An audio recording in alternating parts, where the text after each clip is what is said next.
On va parler pour terminer d'une dernière notion importante dans le Finder, que sont les tags. Mmh. Est-ce que tu as une idée de ce que c'est les tags? Alors, j'ai cru comprendre que c'était, pour repérer des fichiers ou des documents plus facilement, pour les regrouper ou c'est une forme de classement aussi. Mais alors, il faut être hyper Alors, rigoureux et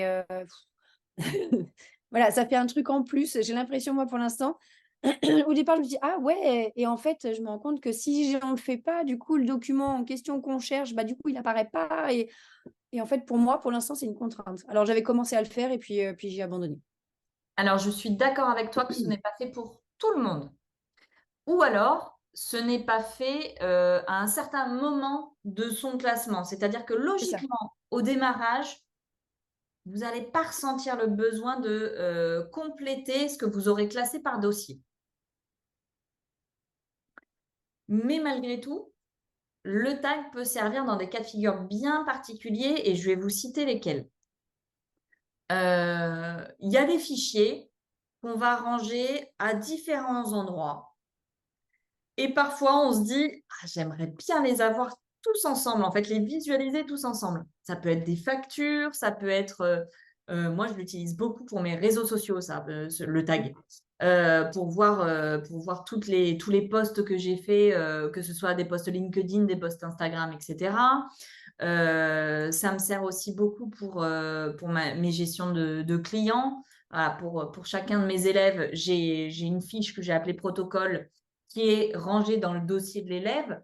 Ben, parfois, j'ai besoin de voir toutes mes fiches protocole ensemble. Ben, le Mmh. tag, il est là pour ça. Ah! D'accord? Donc, c'est vraiment dans l'idée de je suis sur mon dossier pro, j'ai des trucs qui sont rangés, je vais te dire n'importe quoi, hein, dans Masterclass, mais aussi dans Nouvelle Offre 2023 et dans Communication. Et j'ai besoin de voir ces fichiers-là ensemble.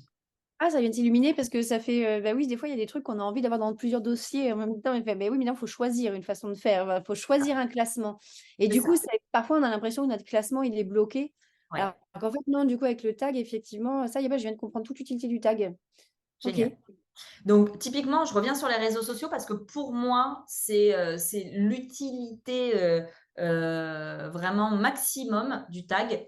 Moi, je sais que je classe par réseau social et par thématique. Donc, je vais avoir voilà, ma thématique Halloween, ma thématique Noël. Après, à l'intérieur, je vais avoir un sous-dossier Instagram, LinkedIn, etc. Et après, mon fichier. Et j'avais envie, du coup, de retrouver, quelle que soit la thématique, tous mes reels ou tous mes posts écrits ou tous les posts que j'avais fait sur LinkedIn. Et donc, j'ai créé un tag. Alors là, hop, si je vais sur Reel, par exemple, voilà, sur Reel, quel que soit l'endroit où il est rangé, je retrouve tous mes reels.